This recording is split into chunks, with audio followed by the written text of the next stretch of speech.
Thank you. Thank you very much, Mr. Chairman, and I appreciate the opportunity to testify just briefly, as do my colleagues, and I'm pleased to be joined by Congressman Gow and Congressman Scalise, who represent this region. Senator Graham, it's wonderful to see you again. You asked how the Senate was doing. I said not nearly as well, since you're no longer there, but we're trying to keep up and do our work, and welcome to the other members of the Commission. Thank you for being here today, and I understand for visiting many of the communities in South Louisiana as we try to find a way forward for our country. I'd like to try to summarize my remarks, but I want to get a few specific things into the record, so I'll begin by reading. It's now been, as you all know, 84 days since the tragic explosion of the Deepwater Horizon, which killed 11 men, injured 17 others, and set into motion a great ecological and economic crisis along this Gulf Coast. Our coast was a coast in crisis, however, well before this incident took place, and I would very much like the Commission to take note of that fact. We must remember, as we look at these marshes and wetlands, these are just not Louisiana's wetlands. This is America's wetlands. This is America's energy coast. For nearly a century, the oil and gas, shipping, ecotourism, hospitality industries have all shared it, creating thousands of jobs, a way of life that is both unique and precious in America. This coast accounts for 40% of the nation's wetlands. We produce 90% of America's offshore energy and 40% of the seafood harvested in the lower 48. In addition, as a strategic hub and entry point to our nation's navigation network, Louisiana's ports and waterways carry over 1 billion tons of cargo each year, which is worth $10 billion to our economy. Balancing the needs of this industry has been essential to the economy and culture of the Gulf Coast, Mr. Chairman, and despite the horrors of this immediate situation, we must improve and accelerate our efforts to maintain this balance going into the future. So I have two specific points, one on the moratoria and one on the long-term recovery plan. Many people in Louisiana, including myself, believe strongly that this administration's original blanket 6-month moratoria was unnecessary, ill-conceived, and has actually created a second economic disaster for the Gulf Coast that has the potential to become greater than the first. About an hour ago, Secretary Salazar announced a new deep-water drilling suspension. Unfortunately, this new plan does not address many of the concerns expressed by his own experts, the court system, families, and businesses along the Gulf Coast. I'm particularly alarmed that the Department continues its insistence that allowing deep-water drilling to move forward would pose a serious threat, irreparable or immediate harm or damage to marine coast and human environment. That claim contradicts testimony given by drilling experts and ignores the history of oil and gas in the Gulf. I'd like to just review this very briefly. As the Commission knows, if we're to learn the right lessons from the Deepwater Horizon tragedy, we must put this incident into perspective. According to our own Department of Interior, we have drilled 42,000 wells in the Gulf of Mexico since 1947. Those wells have produced 16.5 billion barrels of oil. In the last 10 years, non-hurricane-related spills have amounted, even with this amount of drilling, only 7,000 barrels had been spilled in the entire Gulf of Mexico in the last 10 years. Right now, this rogue well, which is what we call it, it's a rogue well, is gushing an entire decade's worth of oil every 6 hours, and that's a conservative estimate.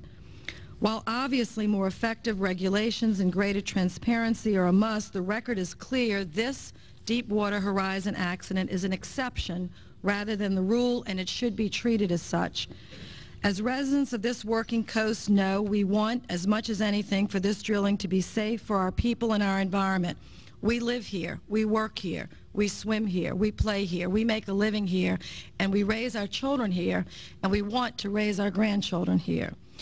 But we also know full well what a prolonged suspension of deep-water drilling will mean to the hundreds of oil service companies, other small businesses, and families and workers in the region. In today's announcement, the administration has left the door open to resume drilling operations sooner, which is good, but Gulf Coast businesses and investors still lacked a date certain, and that is what we need. Whether you call it a moratorium, a suspension, a pause, the result will still be a substantial loss of jobs. Even the revised moratorium will force thousands of hardworking Louisianians and others the Gulf Coast into the unemployment line. So I strongly urge this Commission to take a quick and decisive action to immediately lift the moratorium, save our businesses and our economy. And I'm going to submit for the record, Chairman Riley, a copy of the letter that I sent to you, which outlines for all the Commission members some very practical steps that the administration could take so that drilling could resume with very little risk to the environment or to the people if some steps are followed. The Secretary's announcement today seems to indicate these new suspensions require the collection and key analysis of the work of your Commission, although I think you might have been told differently. The language is fairly clear that this Commission will be a critical element of that process, so I ask you to operate in as expeditious manner as possible. Please consider this: idling 33 deepwater rigs currently permitted would impact the employment of as many as 46,000 crewmen, deckhands, and engineers and welders. That is the equivalent, Mr. Chairman, of laying off every firefighter, police officer in the states of Louisiana, Alabama, and Mississippi. That is the consequence of idling 33 deepwater rigs.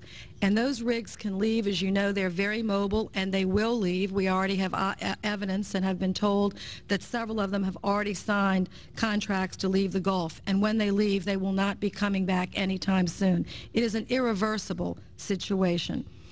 According to the statistics I'm sure you've heard, I won't belabor this, and I know I'm down to probably 2 or 3 minutes, but 3,000 to 6,000 Louisiana jobs could be lost in the first 2 weeks, 10,000 within the first month, 20,000, and the Economic Survival Team long-term job loss numbers said by 2014, if this does not change substantially, 120,000 people could be out of work in Louisiana alone. This is a very serious issue before this Commission.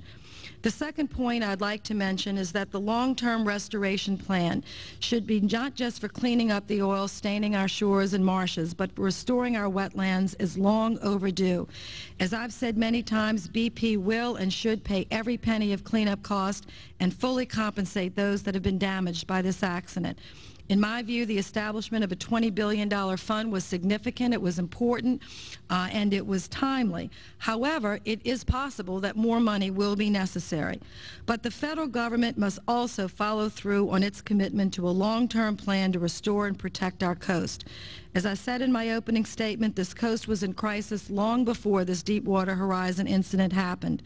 We have 2,000 square miles of wetlands have been converted to open water since 1900, a landmass the size of Delaware. Worse, Louisiana loses a football field of land every 38 minutes, and scientists forecast the loss of another 500 square miles by 2050. This is not new testimony to Senator Graham, who sat with me on the Energy Committee for many years and heard the plea from our delegation year in and year out: please help us share those royalties to save this coast. Prior to this disaster, efforts to protect our fragile and deteriorating coast have sort of fallen on deaf ears from the federal government, unwilling to acknowledge the risk communities bear when hosting these drilling activities. I sincerely hope, Mr. Chairman and members of this committee, that the last 84 days of around-the-clock media coverage of oil pooling in our marshes, tar balls rolling up on our beaches, and oil drenching our pelicans and our turtles have put this argument to rest. These coastal communities are at risk. We're proud to host this industry on its good days. We understand the risk associated, but we need support, not just from BP, not just for the oil and gas companies, but from the federal government itself to share these royalties like they do with the interior states. So in conclusion, we all remember the heroic tales of Captain Chelsea Soley, Sullenberg, who successfully landed Airways Flight 1549 on the Hudson River on January 15, 2009, saving all the lives. 155 people were saved on board. But some of us also recall an incident less than a month later, Mr. Chairman, that did not have such a happy ending. It was a routine flight, something that occurs 30,000 times a day in this country. Continental Flight 3047 took off from Newark at 9:20 on February 12th en route to Buffalo Niagara International Airport. The plane encountered frigid and icy conditions, and it crashed. It crashed into a house outside of Buffalo, killing all 49 passengers, the crew, and one person on the ground. As is customary, an investigation ensued. But from the time of the accident until the release of the report, more than 10 million commercial flights took off in the U.S.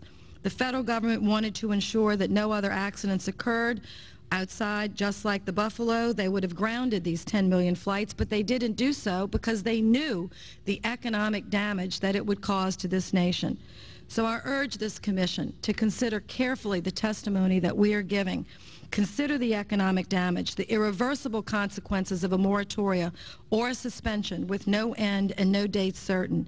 Help us to share the revenues that we generate off this coast, which to date has been $167 billion has been sent to the federal government since the first well was drilled off of our shore. That's worth repeating, $165 billion. Because of the laws and the procedures, Louisiana has shared a very little pittance. As a result, our coast is a coast in crisis. It was a fragile coast before this oil spill happened. You have the power, Mr. Chairman, and the members of this commission to help us right a great injustice and to right these wrongs for the protection of our family and for the health of our coast for years and generations to come. We look forward to working with you to accomplish that goal. Thank you.